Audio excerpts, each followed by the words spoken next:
سے بھی خلق جنم نہیں۔ پرانے دور میں جب لوگ اسکولوں میں پڑھنے جاتے تھے تو چونکہ اسکول میں ہی قرآن کی تعلیم بھی ہوتی تھی، اسکول میں ہی سارا کچھ ہوتا تھا۔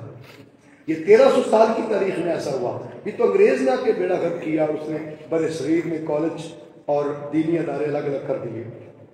یہ 150 سال پرانی بات ہے، ورنہ سب کچھ اکٹھا ایک چھت کے نیچے ہوتا ہے۔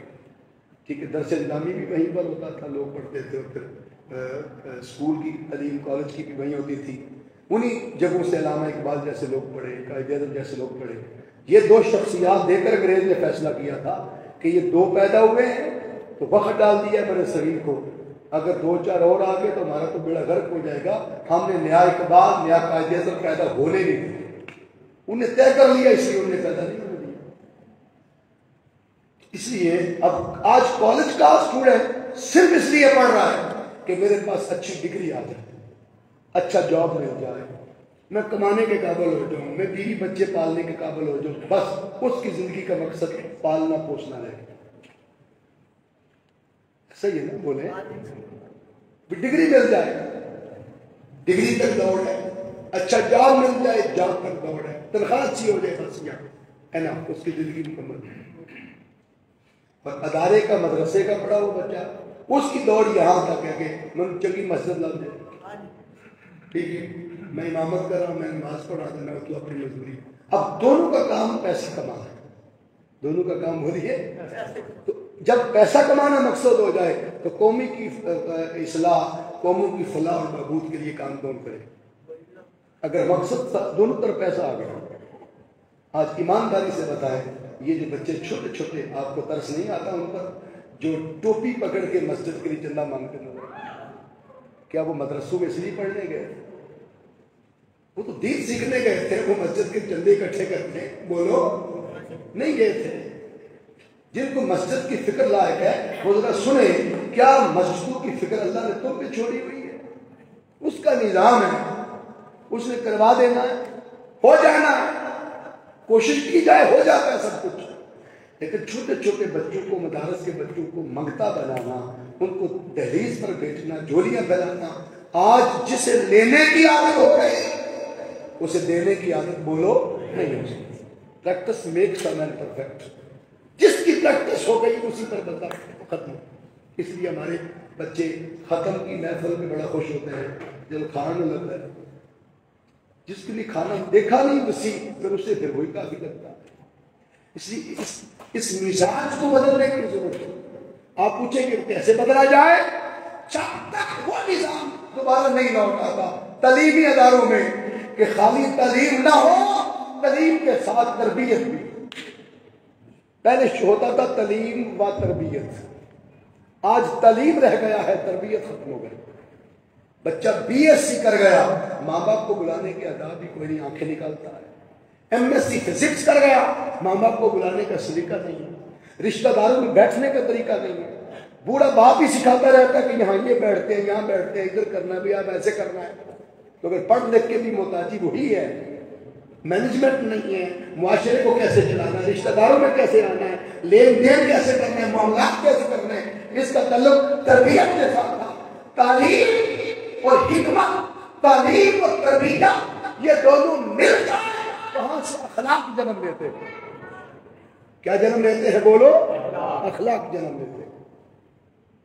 اور آقا صلی اللہ علیہ وسلم نے فرمایا، حسن الخلق من خصائل الجنہ، اچھا اخلاق جنت کے خصائل۔ خالی علم بھی جنت میں نہیں لے جاتا، خالی حکمت بھی جنت میں نہیں لے جاتی۔ علم اور حکمت، علم اور تربیت ملے تو انسان جنت کے قابل بنتا ہے، جنت کے لائق بنتا ہے۔ علم نہ ہو تو عمل کیسے کرے گا؟ خالی عمل ہی کرتا پھرے اور علم ہی نہ ہو اور غلط کرتا پھرے ساری زندگی، تو پھر کیا فائدہ؟ غسل کر رہا ہے، نہا رہا ہے، لیکن علم ہی نہیں کہ اثر پانی پہنچانا کہاں تک ہے۔ ناک کی نازک ہڈی میں چبھنا چاہیے پانی، یہاں تک جاتا ہے کہ نہیں جاتا؟ یہ ایسے ایسے کر لیتے ہیں روٹین سے جیسے کرتے ہیں۔ کیوں دین کہتا ہے یہ انگلیاں مارو تاکہ تمہاری وہاں تک ناک تک پانی پہنچے، پتہ چلے۔ اگر گلے کے یہاں تک آپ نے وہ غرارے کیے نہیں، پہنچا ہی نہیں، نالج ہی نہیں ہے، بس پانی پہنچا رہا ہے، اپنے آپ نے پانی تو ضرور لیا ہے لیکن وہاں تک پہنچائے ان کو غسل کیسا، بدن کا ایک بال بھی خشک نہ رہے، اس حد تک جانا پانی میں. تو یہ ساری چیزیں نالج سے تعلق رکھتی ہیں. علم نہ ہو تو عمل نہیں ہو سکتا، عمل ہوتا رہے، اور اگر علم پورا نہیں تھا تو عمل کامل نہیں ہو. علم سارے جہاں کا اکٹھا ہو جائے، اگر اس پر عمل نہیں ہے تو پھر جنت کی ہوا کے قریب بھی نہیں جا سکتا. ان دونوں چیزوں کا ہونا ضروری ہے. جب یہ دونوں چیزیں نعمتیں آ جائیں وہاں سے اخلاق جنم لیتے ہیں. آج ہمارے بچے اولادیں بدخلق کیوں ہیں؟ کبھی آپ نے سوچا؟ بازار جاتے ہیں تو لڑتے ہیں، کوئی نہ کوئی لاما ملنے دیتا ہے، ٹھیک ہے، موٹر سائیکل چلاتے ہیں تو ون ویلنگ کرتے ہیں. یہ ساری بدخلقی کی کیٹیگری ہے. ٹھیک ہے، دکاندار سے جھگڑا ہو گیا ہے، جوتا لینا تھا، پیسے تھوڑے بہت آگے پیچھے ہو گئے، جھگڑا ہو گیا. یہ جو مزاج کے اندر گرمی ہے، اس گرمی کو ختم کر دیں. یہ ماہ ربیع الاول ہے، یہ مہینہ وہ تپش کو گرمائش ختم کرنے کے لیے آیا. میں ایک بات کر کے اجازت چاہتا ہوں، آج تو وقت ہو گیا، لیکن انشاءاللہ اگلے جمعہ المبارک پر اخلاق کے 3 درجے بیان کریں گے. کتنے بولو؟ روٹین میں تو آپ نے ایک ہی اخلاق سنا ہوگا کہ اخلاق ہوتا ہے، ٹھیک ہے، لیکن اخلاق کے کھیل، ٹھیک ہے، وہ 3 درجے انشاءاللہ اگلے جمعہ المبارک پر بیان کریں گے. کیونکہ وقت کی قلت کے باعث ساری چیزیں پھر نہیں ہو سکتی. 40-45 منٹ میں تو سارا احاطہ نہیں ہو سکتا. ہاں بالکل. تو یہ ساری چیزیں ہوتی ہیں. تو مزاج کے اندر جو ہے وہ ہم اعتدال پیدا کرنا ہے. اعتدال کیا ہے؟ جس مہینے میں آقا صلی اللہ علیہ وسلم تشریف لائے، اب بیسر کے مقصد پر تو آگے بات ہوتی رہی. حضور نے فرمایا انما بعثت معلما لاتم الاخلاق، مجھے استاد بنا کے بھیجا گیا تاکہ تمہارے اخلاق سنواروں. تمہارے اخلاق سے آپ نے دیکھا اخلاق کا تعلق معلمیت اور علم کے ساتھ ہے. کیا کہ فرما رہے ہیں میں معلم بنا کے بھیجا گیا تاکہ تمہارے اخلاق سنواروں، تمہارے اخلاق سدھار ہو. جب یہ بات آپ نے سن لی تو حاضرین محترم، اب ماہ ربیع الاول میں ہی آقا کیوں تشریف لائے صلی اللہ علیہ وسلم؟ ہم میں سے کوئی پیدا ہوا تو گرمی میں، کوئی سردی میں پیدا ہوا، لیکن آقا صلی اللہ علیہ وسلم کی جس مہینے میں ولادت ہوئی اس کو ربیع الاول کہتے ہیں. ربیع الاول ہمیں ایک پیغام دیتا، ہم غور نہیں کرتے. یہ مہینہ بھی ہمیں ایک پیغام دیتا. صرف آنے والے نبی پیغام نہیں دیتے. جس مہینے میں تشریف لائے اللہ نے اسی مہینے میں ہی اپنے محبوب کو کیوں بھیجا؟ کوئی وجہ ہوتی ہے نا. موسم کے بھی اثرات ہوتے ہیں. ربیع کہتے ہیں بہار، اول کہتے ہیں پہلی بہار. اس کو پہلی بہار کیوں کہتے ہیں؟ اس لیے آج کل آپ دیکھیں تو شاخوں پر پتے پھوٹے، بہار ہے، ٹھیک ہے، گھنے ہو گئے، موسم بدل گیا.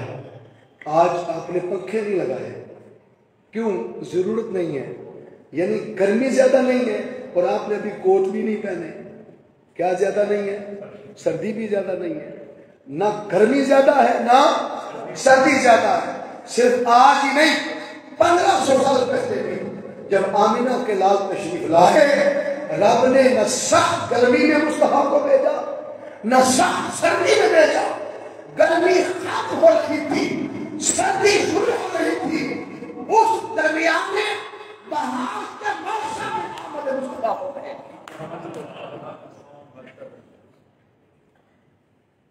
اس بہار میں، اس موسم میں آقا تشریف لایا. اور یہ ہمیں پیغام کیا دیتا ہے؟ یہ مہینہ پیغام دیتا ہے کہ لوگوں، جس طرح حضور ایک درمیانے موسم میں آئے، ربیع میں، بہار کے موسم. بہار کہتے ہیں جہاں کسی چیز کی بھی شدت بولیے نہ ہو، اس کو کہتے ہیں بہار. اس کو کہتے ہیں بہار جب شدت کسی چیز کی نہ ہو. نہ گرمی کی شدت ہے نہ سردی کی شدت ہے. اس کو کہتے ہیں اعتدال کا مہینہ، اعتدال کا موسم. تو حضور صلی اللہ علیہ وسلم کا ربیع الاول کا مہینہ ہماری طبیعتوں میں، ہمارے مزاج میں ربعیت پیدا کرنے آیا ہے. کیا پیدا کرنے؟ ربعیت. ربعیت کا معنی ہے کہ بہار دینے آیا ہے. ہماری طبیعتوں کو اعتدال سکھانے آیا ہے. اور آقا کی آمد جس مہینے میں ہوئی، یہ مہینہ ہمیں مزاج میں اعتدال سکھاتا ہے کہ لوگوں اپنے غصے کی گرمی کو گھٹاؤ. اپنے غصے کی شدت کو گھٹاؤ، اپنے غصے کی اور گرمائش کو ختم کرو، اور اتنا بھی ٹھنڈے نہ ہو جاؤ کہ جب کبھی مسلمانوں کی غیرت، اسلامی شعار کی غیرت کا مسئلہ آئے تو تم ٹھنڈے پڑے رہو۔ جیسے آج جو ٹھنڈا ہے وہ انتہا کا ٹھنڈا ہے، ایڑی چوٹی کا بھی زور لگا دیا جائے، آقا کے نظام کے لیے اٹھنا ہے، عقیدہ ختم نبوت کے لیے اٹھنا ہے، یہاں یہ معاملہ ہو گیا، کتنے لوگ نکلتے؟ ابھی قرآن کا معاملہ آیا تھا تو کتنے لوگ نکلے تھے؟ عدالت گڑھے کے بازار میں کتنے لوگ نکلے تھے جلوس میں؟ ٹھیک ہے، یعنی اللہ کہتا ہے کہ اعتدال رکھو طبیعتوں میں، اعتدال والا جب چاہے جدھر جا سکتا ہے، کلائمیکس پہ جانا ہے وہ جا سکتا ہے۔ اس لیے اپنی طبیعتوں میں جب عام پبلک سے ڈیلنگ کرو، اخلاق کو اتنا خوبصورت بناؤ کہ تمہاری طبیعتوں سے گرمی، تپش، حرارت، غصہ ختم ہو جائے، بڑوں کا احترام ہو، چھوٹوں پر شفقت و محبت کا پہلو سامنے آئے، خوشیاں بانٹنے والے بن جاؤ، اور نہ اتنے ٹھنڈے ہو جاؤ کہ یہی شاعر اسلام پر معاملہ آئے تو تم ٹھنڈے ہی پڑے رہو۔ آج فلسطین کا میٹر اٹھا ہے اور قبلہ اول پر حملے ہو رہے ہیں، آج ہمارے مزاج کدھر ہیں؟ آج ہمارے خیالات کدھر ہیں؟ کتنے لوگ اٹھے، کتنی حکومتیں نکلی، کتنے بیانات آئے، کتنے لوگ اٹھے، اتحاد کہاں پیدا ہوا؟ آج تو ایک مسلمان اگر ایک جان ہو کر اگر وہ ایک بیان دے اور سارے 57-58 اسلامی ممالک سے اگر ایک آواز آئے کہ ہم آنکھیں پھوڑ دیں گے، ہم تمہیں تباہ کر دیں گے، اگر ہمارے قبلے اکبر پر سے خطاب کیا گیا تو کسی کی جرأت نہیں۔ ایک چھوٹا سا ملک اسرائیل وہ قبضہ کیا ہوا ہے اور کوئی اٹھنے کو تیار نہیں، غزہ پہ حملے ہیں، کوئی اٹھنے کو تیار نہیں۔ اس لیے ہمارے مزاج اتنے ٹھنڈے کر دیے گئے کہ ہم غیر کے نام پر پوچھنے کو تیار نہیں ہے۔ اب وقت ہے مسلم امت کو اتحاد کی، اپنی صفوں میں اتحاد پیدا کرنے کی، یکجا ہونے کی، ملنے کی، ایک آواز پیدا کرنے کی، تاکہ ہم اٹھیں اور ایسی آنکھیں کھول کے رکھتے ہیں جو مصطفیٰ کی اس قبلہ افضل کی طرف نگاہ اٹھا کے میری آنکھ سے دیکھیں۔ ہزاروں نبیوں نے اس کعبے کو آباد کیا، سلیمان و داؤد علیہ السلام نے بنایا، اور پھر ہمارے آقا صلی اللہ علیہ وسلم نے مدینہ پاک تشریف لا کر بھی 18 مہینے اسی قبلہ اول کی طرف رخ کر کے نمازیں پڑھی تھی۔ تو جس کی طرح ہم سے آقا نمازیں پڑھتے تھے، آج ہم اس کے تحفظ کے لیے اٹھنے کو تیار نہیں، نکلنے کو تیار نہیں، بیان بازی کرنے کو تیار نہیں۔ لوگ ڈر رہے ہیں، گھبرا رہے ہیں کہ یہ بیان اس طرح نہ ہو گیا تو لوگ اس طرح نہ کر دیں، کہ ایسا نہ ہو جائے، پکڑ وقت نہ ہو جائے۔ جہاں اسلام کی، شعار کی، دین کی، نظام کی اور آقا صلی اللہ علیہ وسلم کے انقلاب کی بات آئے، وہاں مزاجوں کو اتنا ٹھنڈا اور سرد نہ کریں۔ اس لیے ربیع الاول ہماری طبیعتوں میں میانہ روی اور ربیعت پیدا کرنے کے لیے آیا ہے، تاکہ ہم میانہ روی، اعتدال دین، اعتدال پسندی اور میانہ روی کا نام ہے یہ ماہ ربیع الاول شریف کا خوبصورت پیغام تھا جو میں نے آپ کی نظر کیا۔ انشاءاللہ اگلے جمعہ المبارک پر اخلاق کے 3 درجے بیان کریں گے۔ وما علینا الا